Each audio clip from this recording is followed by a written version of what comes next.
Welcome to the Big 12 Insiders, your Big 12 sports show.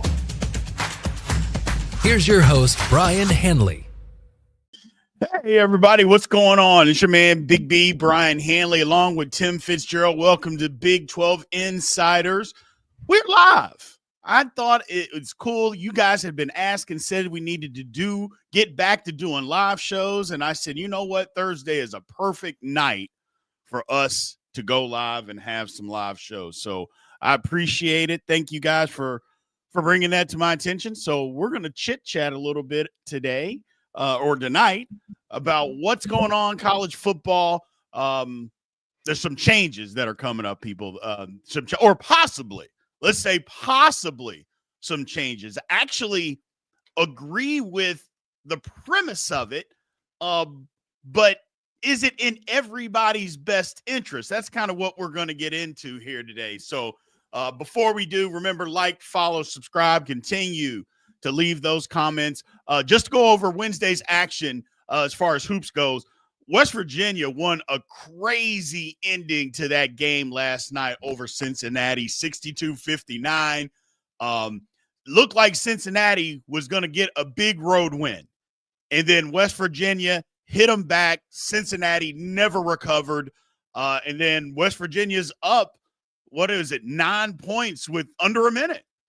And the next thing you know, three-pointer by Cincinnati, get the steal on the inbounds pass, another three. First of all, he banked in the three-pointer. Then you get to steal, another three-pointer. You're down three. Then the ball. Now, the ref may have had something going on here. Come on, Fitz. Cincinnati knocked the ball out of the West Virginia guys. I mean, he knocked it out of his hands, but the ref said, nope, we're going to give it to Cincinnati anyway, and they get a wide open look for three to send it into overtime, and he missed it. It was crazy. Crazy ending, Fitz. Crazy. Spread ending. was 3.5. Yes, it was. Yes, it was. I saw bad beats from Scott Van Pelt. He was going absolutely ballistic. It's right. Horrible beat. That's exactly what happens to me. Better is so hard. Literally, you got it in the bag. What was there, 20 seconds ago? You've got it in the bag. And nope, snatched away from you immediately. It's just brutal.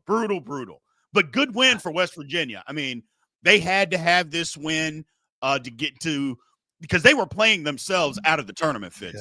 Yeah. West Virginia was literally just giving their March Madness dreams away, and that's a good win.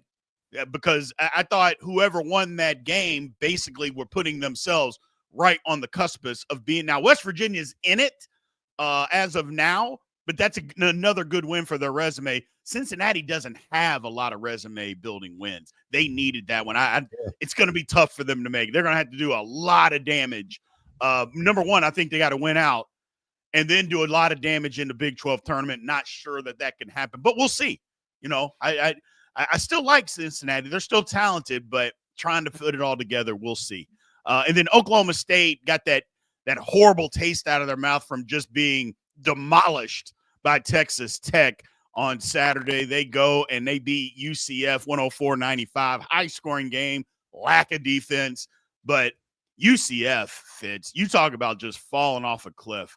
I don't even know if they fell. They just jumped off a cliff. They've lost 7 straight, 9 of 10.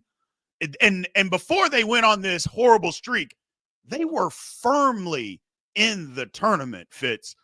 Firmly in the tournament. Not, hey, last team in on the bubble. No.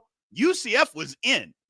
And now, I don't care what they do outside of winning the Big 12, they're not making it. It's ugly. Sometimes it's ugly, man. It has been for them. They look so improved. It looked like they were kind of playing up to the Big 12, and this has been a total collapse. It's, I don't know. It's hard to see. Those are great fans in Orlando, and they'll get basketball going eventually. It takes, when you're moving up a level, we all focus on football, but everything's got to rise up and get better funding, better recruiting, better everything. And it does take a while. Absolutely. It does take a while. So All right. Well, let's get to what we came to talk about today. So SEC and the Big Ten had a meeting, which is odd that those two are just meeting by themselves, but it is what it is in this landscape. So they meet, and basically what came out of that meeting is that they want new seating for the college football playoff, that they don't like. And to me, it was tacky as hell, Fitz, that they came out and named names. Like literally the reports, well, they allowed Boise State, the 9th ranked team, to get a bye. The 12th ranked team from Arizona State, they allowed them to get a bye. And I'm like, first of all, you can get your point across without trying to be disrespectful. And I feel like naming names, number one, is them being disrespectful. And Absolutely. that was my first thing, Fitz. I don't know about you, but They don't have any respect. They don't have any respect for any other college football than their two conferences. They don't. And that's at basis the issue, because I don't feel like the fans in totality are that way. I think a lot of them are like, what? Why would we exclude these schools? Right. Let's be honest here. I mean, they're talking about Texas should have been a higher seed. They almost lost their first game. They should have lost that first game. Correct. I mean, they're not even living in reality anymore. But we saw this year the erosion of the SEC's grip on college football. And I think that will continue, and the movement will continue to spread talent out because of the transfer portal. But Big B, as I've said repeatedly, they want to stop the count. We can't let that happen. So we're going to freeze everything in our current existence, make sure we get all the money, and nobody else can compete with us. And in fact, we're even going to want to schedule Big Ten as our non-conference opponent, so we don't give those other teams in the ACC and Big 12 an opportunity to beat us and pound their chest. Right. They are literally trying to freeze out everyone else from ever having a chance to win the national title. And the chances aren't great right now. If they're not great now, why are you so paranoid? Because they know change is coming, and change isn't going to work for them. Change doesn't work for them. Now here's kind of the thing. The change that they want, like we mentioned, is the seating. They don't like the seating. They want it to be based off of the rankings. And here's the thing. This is where it becomes a dilemma, is because I actually agree that, you know what, it should be based off the rankings. The teams, the higher seeds, it should be based off of the rankings. I don't think it should be, if you win your conference, that you should get an automatic bye. I don't believe that. I agree with you. I just the problem comes in is that, kind of what we had this year with the rankings teams were, 12th ranked team gets a bye. I get that. My whole thing is, should Arizona State have been the 12th ranked team? Exactly. That's where all of this gets sideways, is that you disrespected them all season long. Had you not disrespected them, they would have been ranked higher. Not only that, had you not disrespected them, BYU would have been in this thing too. So that's where the issue comes in for me, is that I agree. The rankings, it should be based on the rankings. No doubt. Nobody gets automatic buys. You want to give conference champions home games, go ahead and give them home games. That's fine. But give it based on the rankings, and then we'll go from there. But then after that, again, as it sits right now with just the number of teams that we have currently. Right. But then after that, you got to start and be transparent. How are the rankings being produced? What are you looking at? How does all of this work? What are you basing this stuff on? Because if you're not going to be transparent with it, well, then all it does is set up for you to make the rankings exactly how you want them, which is exactly what they did this year, Fitz. And I don't know how that's going to work. Well, right now, nobody trusts the SEC. We don't trust you. Right. Greg Sankey's made it clear he wants to cook the books. He will mess with the committee to make sure the Big 12 doesn't get ranked very high. He's not above that. He's turned out to be a real scumbag in this whole thing. Yeah, I think even the SEC fans are beginning to go, whoa, he's a little bit excessive here, but maybe I'm wrong. Maybe they're all in on this. Let me point out two things. The reason why the champions all got buys is the second round's a bigger payout than the first round. Correct. It's all about money. This whole thing's about money.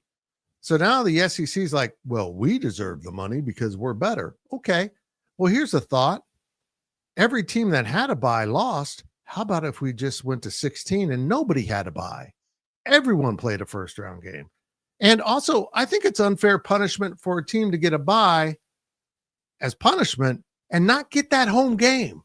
Because right. Big B, those home games were the coolest part of this expansion. Yep.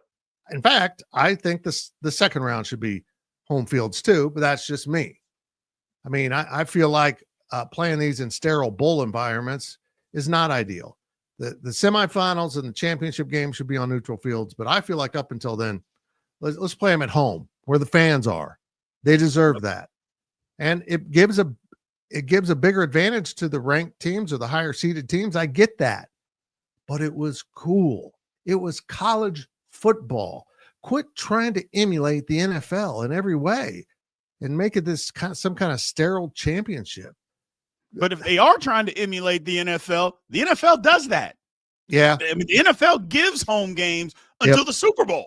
Right. So, I mean, if that's what they're really trying to emulate, then go all the way with it.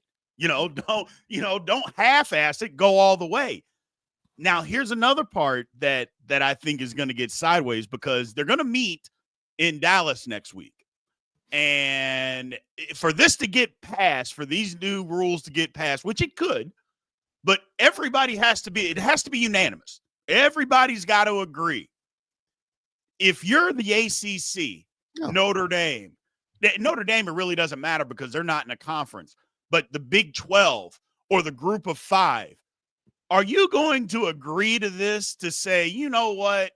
Yeah, let's go ahead and allow for the rankings and take away and for them to just put all of us at the bottom of the rankings and then allow them to stack the books and rank all of their conferences higher than us, regardless of what happens on the field. And let's not say that doesn't happen, people. Let's not get into they won't do that. They did it this year. What are you talking about? Of course they'll do it. And so do you think that they're going to allow that? The answer to that is no.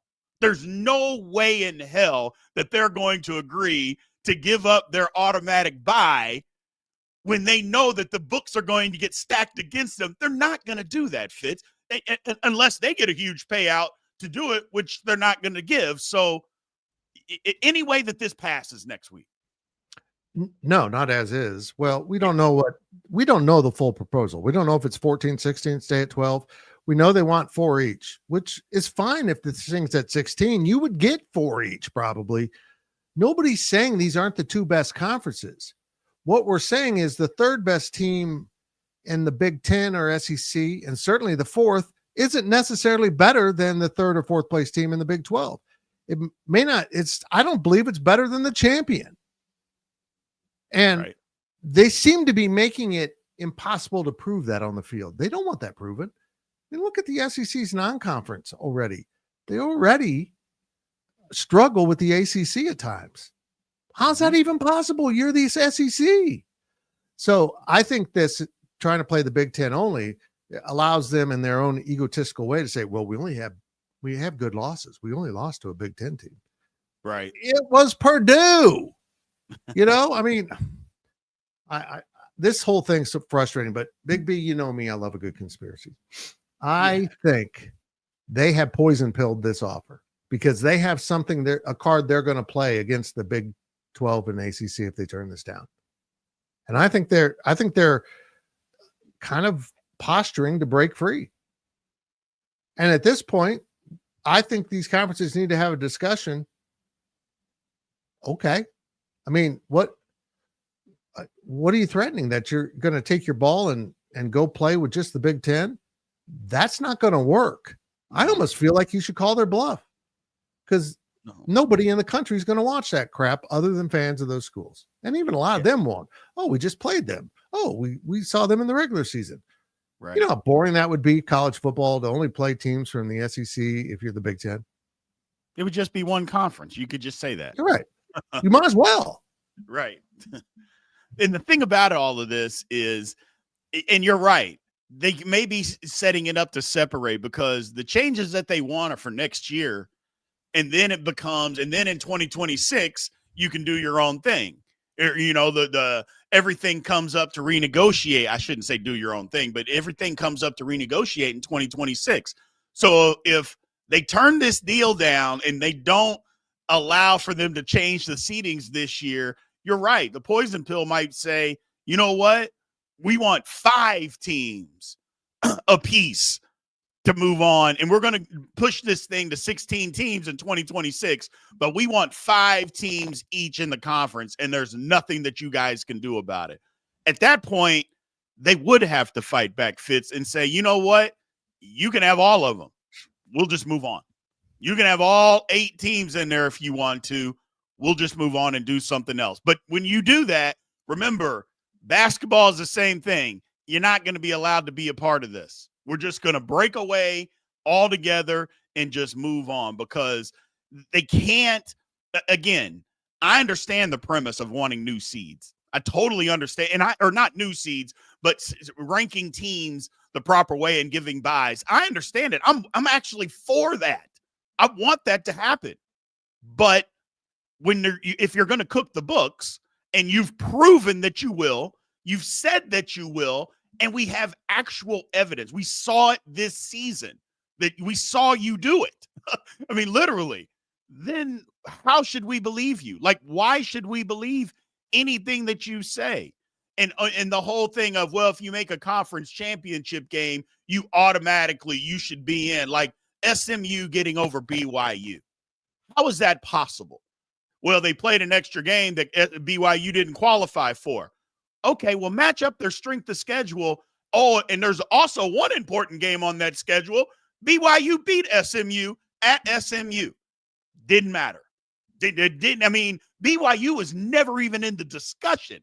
How is that possible, Fitz? And for us to say that, and then all of a sudden, we're supposed to break down and just believe that you're going to rank the teams the right way? No, we don't believe it. And you've proven that you can't be trusted. Can't be trusted. You're right. You know what? I've got a comparison for what we could be looking at here. Remember when CART and the IndyCar broke apart, went 2 different directions? Mm-hmm. The Indianapolis 500 used to be a huge freaking deal. Yep. All of us watched it. Growing up, we all watched the Indy 500. You had big names, famous drivers. It was a really cool event. And then 2 different factions got to feuding and they broke up and did their own thing. The IndyCar's now, I mean, nobody really talks about that anymore, the Indianapolis 500. And this would be the same type of thing.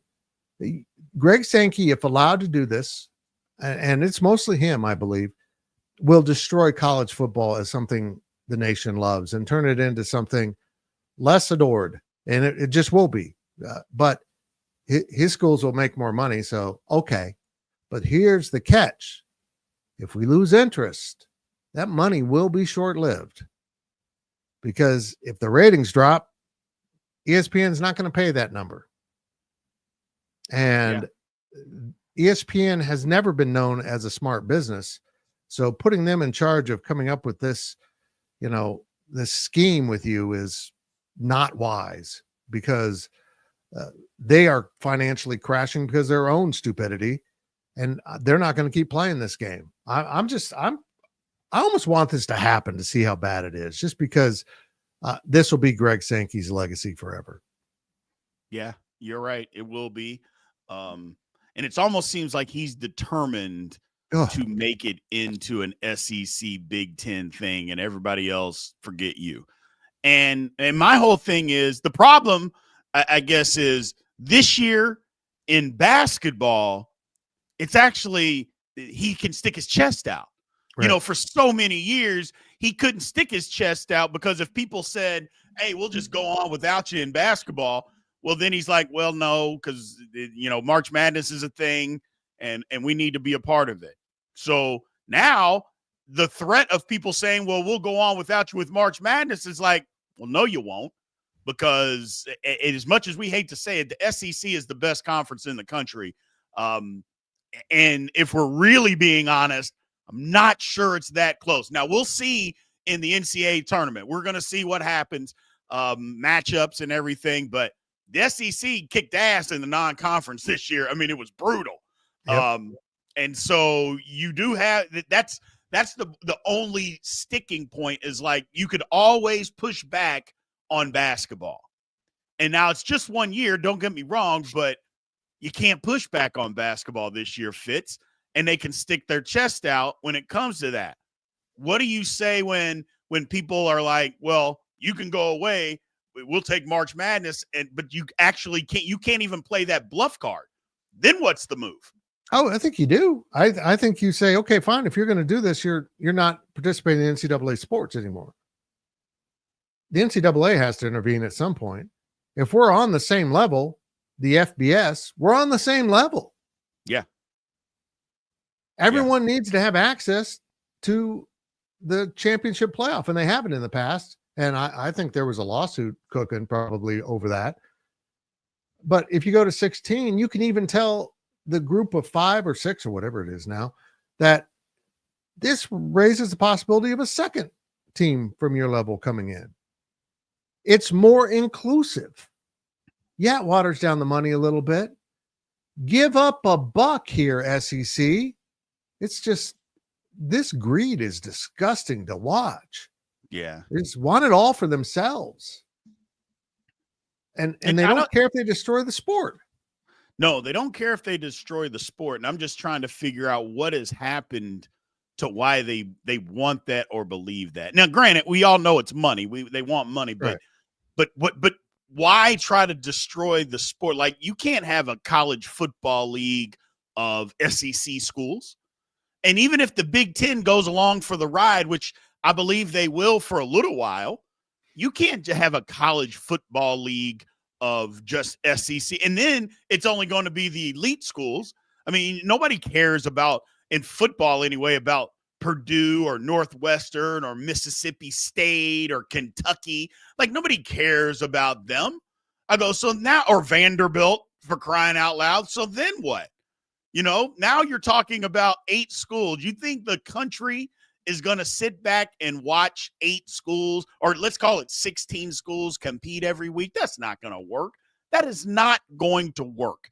I just, and so I'm trying to figure out where the line is. Like, how did they get across that line? And what is there, some imaginary force field that they can't go back? That, oh, well, we crossed it. We crossed the threshold. We just got to keep going with this thing. And literally, it's almost like a company, like a private equity company coming in, picking up this company that's bad and saying, you know what, we tried to fix it. We can't. We're just going to sell this thing off for parts. It's almost like they've done that, Fitz. Yeah. They've gone across the line. Oh, well, we're just going to keep going and we're going to bust this thing out. Well, yeah, you will eventually. And I just don't get it. There's enough money to go around. You can have the lion's share of it, but you can't have all of it. You just can't have all of it. And by wanting all of it, just what you said, you're ruining the sport. You're ruining it for everybody, because you know what does run? You mentioned them earlier. What runs well is the National Football League. And the National Football League makes a gazillion dollars. And guess what they do? They spread it around to everybody equally. And so, I mean, your franchise can be run the way the franchise is run. That's something totally different. But when it comes to spreading the money around, nobody gets more than anybody else. Nope. And it runs smoothly. And guess what? Everybody's invested. Everybody wants to watch. Everybody pays attention. College football used to be the same way. And now that so much money's gotten involved, well, we need to have more. For instance, think about the Dallas Cowboys. Dallas Cowboys are on, out of 17 weeks, Fitz, I would guess, national TV, not just local TV, national TV, I would say a minimum of 11 times. You would think that they would get the lion's share because they get seen by more people. Why aren't they getting the lion's share? Because it's not set up that way. That's not the way it works. That's not the way a league works. I mean, it's you look crazy. out for everyone. This is insane. I don't. Yeah. I just literally, the ones I don't get are ESPN. Mm-hmm. Fellas, you own the rights to Big 12 and ACC games.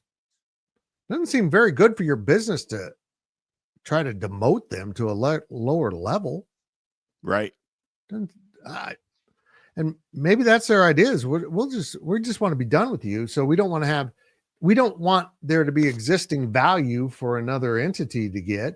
We want to destroy you while we promote all SEC so that you don't have value and we have all the value.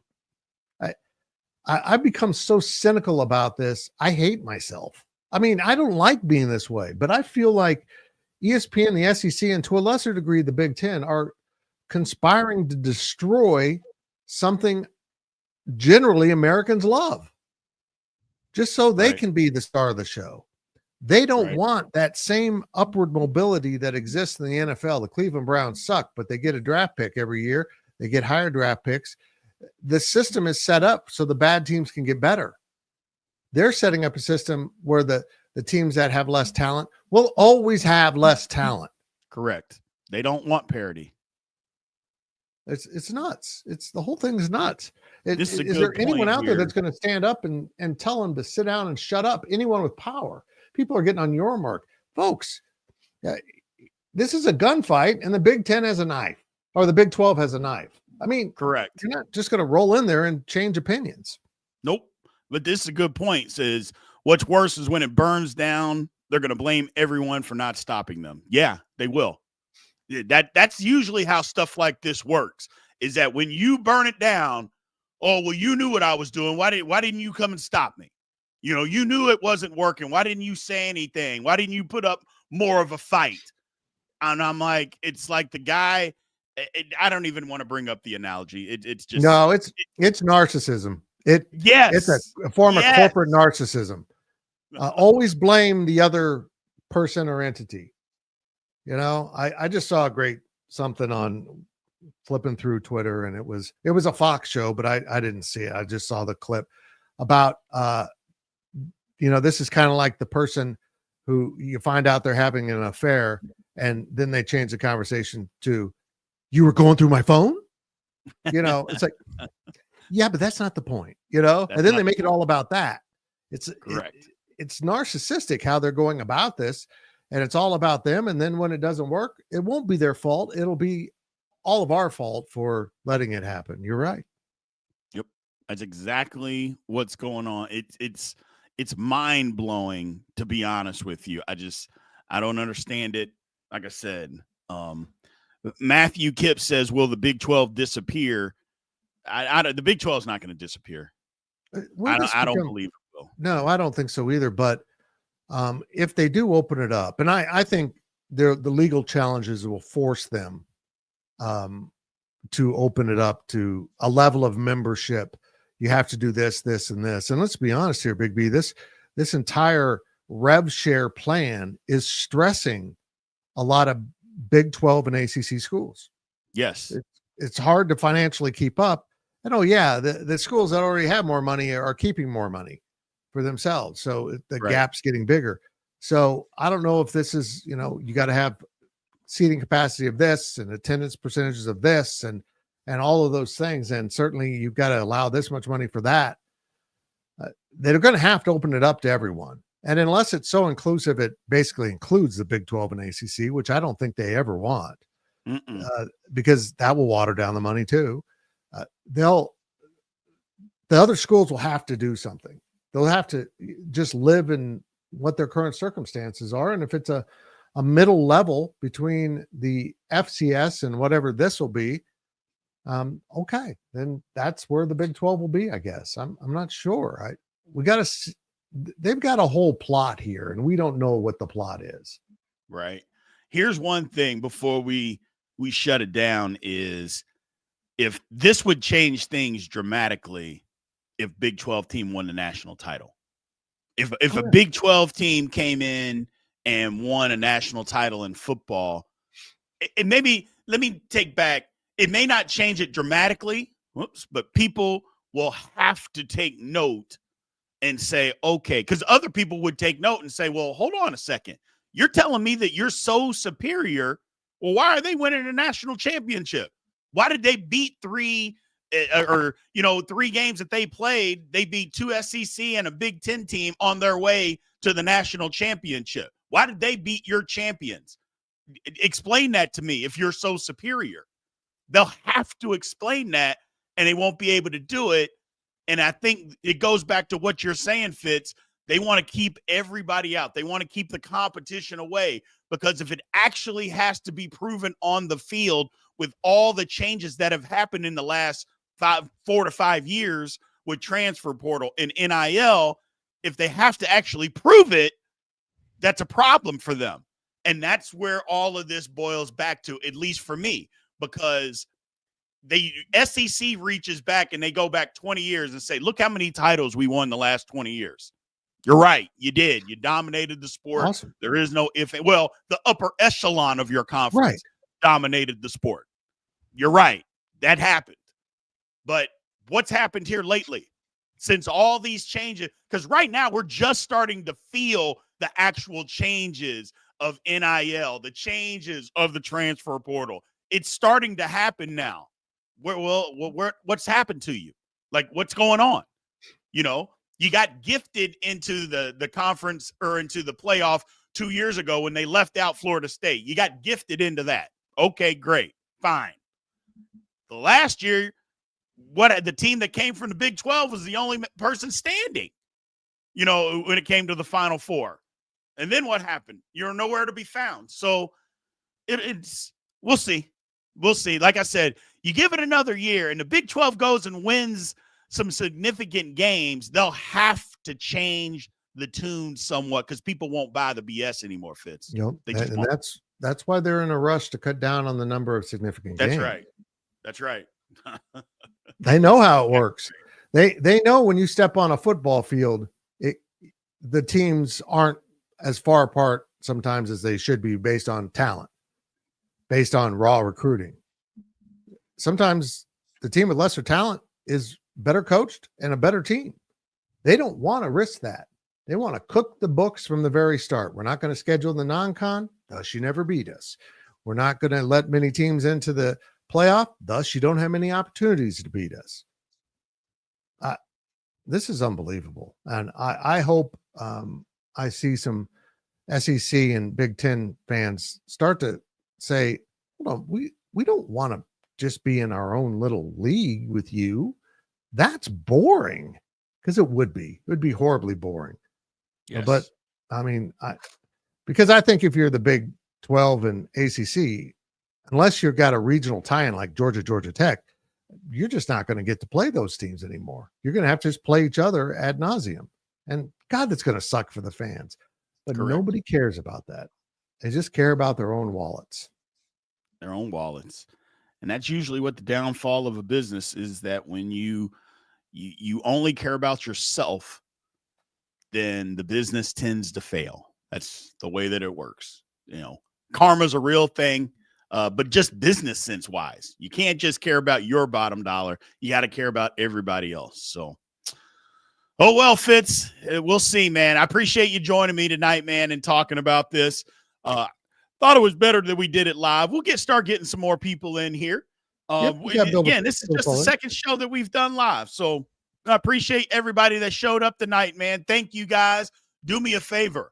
Tell one person, hey, go show up on 7 o'clock Central Time and come watch Big 12 Insiders next Thursday. Just go do that, man. I appreciate it. So other than that, I will catch you guys tomorrow. We'll do our preview show about Big 12 and basketball, man. It's here. It's going crazy. Big 12 is just nuts, man. I love it. So appreciate everybody, man. You guys have a good one. Talk to you tomorrow.